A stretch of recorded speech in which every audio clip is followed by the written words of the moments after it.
Parallel plate capacitor fundamentals. The simplest version of a capacitor is the parallel plate capacitor.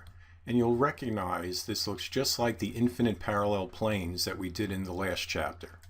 We have two metal plates, they're parallel to each other and located a small distance apart. We now connect a battery to the two plates. Charge moves between the two plates, and actually we haven't shown you what the symbol for a battery is yet, but this is a battery. We'll cover that in the next unit. Horizontal lines, long, short, or you could just do two of them, or you could do 6. I like using 4. So this is a battery, which is a source of electric potential. What happens is the electrons on this plate get attracted by the positive terminal of the battery. The longer line is the positive terminal. They go through the battery and they get deposited on this plate.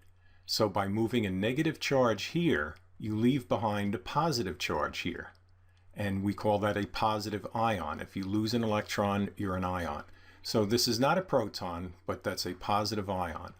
The plates, as you can see from just the one electron moving, they have equal magnitudes of charge, but one is positive, one is negative. Notice, nothing's going between the plates. In this air here, this space, it goes through the wire.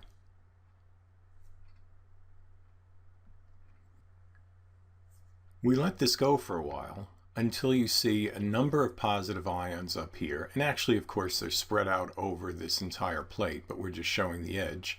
And a number of electrons. For every positive ion, there's one electron, so the total charge stays neutral on the capacitors. Most of the atoms are neutral since they have equal numbers of protons and electrons. This is just showing the ions and the electrons, which depend a lot on what voltage you put here and other factors that we're going to go into shortly. Hopefully you noticed on the previous slide these blue lines. What are these guys? Those are the electric field lines. And since we did so much work on the infinite planes, we did that to show that the field is uniform between the planes. So the electric field is uniform everywhere within the capacitor's gap. Also, there is no electric field outside the gap. You see we didn't draw any blue lines anywhere over there. How does this relate to the work done in the previous chapter on the parallel infinite planes of charge? Here's the drawing from the last chapter. These were two infinite planes. You can recognize the voltage symbols there.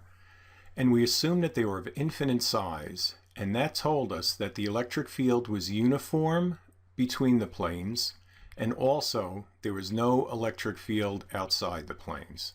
We are now making the same claim for this capacitor, which has a finite size. The parallel plates of the capacitor have a finite size, but they're designed so that this plate size is very much greater than this distance between the plates. So if you're a charge anywhere around here, you think you're sandwiched between two infinite planes. So the capacitor properties are very close to the infinite plane case. And once again, the charge separation over here is caused by the battery.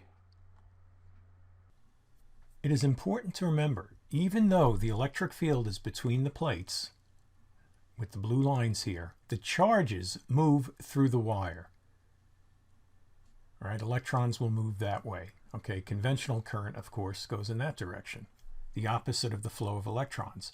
But there are no electrons moving in here, okay? However, if the electric field gets strong enough, electrons can jump or discharge through this gap, like lightning jumps from the sky to the ground. This is never intentional, and discharging the capacitor this way can damage the equipment and be a personnel hazard. So this should just be an empty space in here, no electrons flowing. Any capacitor can store a certain amount of charge on each plate for a given voltage. So we're going to relate the voltage to the charge stored on each plate. That is called its capacitance. C is equal to Q over V. This is a definition, and it's true for all capacitors, not just parallel plate capacitors. Once again, in AP Physics C, we'll be covering different geometries for capacitors. The unit of capacitance is the farad, named after Michael Faraday. A farad is a coulomb per volt. Can you see that from the definition here? Charge is in coulombs, voltage is in volts. So coulomb per volt is a farad. A farad is huge, so capacitance is typically given as picofarads, that's 10 to the minus 12th farads, nanofarads, 10 to the minus 9th, micro, 10 to the minus 6, and milli, 10 to the minus 3. How much voltage should be applied to give a 2.4 nanofarad capacitor 18 microcoulombs of charge? We have our two givens, and the first thing we have to do is convert them to SI units. So 1 nanofarad is 10 to the minus 9th farads, and 1 microcoulomb is 10 to the minus 6 coulombs. So here's our equation for capacitance, Q over V. We need to find voltage, so we rearrange that, so that's voltage is Q over C. Plug in the charge here, the capacitance here, and we get 7,500 volts. A 30 picofarad capacitor is connected to a 12-volt battery. How much charge can be stored on the capacitor's plates? Capacitance is given in picofarads, but we need it in farads. So 1 picofarad is 10 to the minus 12th farads. Here's our voltage. We have C is equal to Q over V. We want to find charge, or Q, so we multiply both sides by V, and we have Q is equal to CV. We have our capacitance, our voltage, and as long as we have those in SI units, the result will come out to be in coulombs. So we have Q is 3.6 times 10 to the minus 10th coulombs. And if you want to put a prefix on that, 10 to the minus 9 is nano, okay?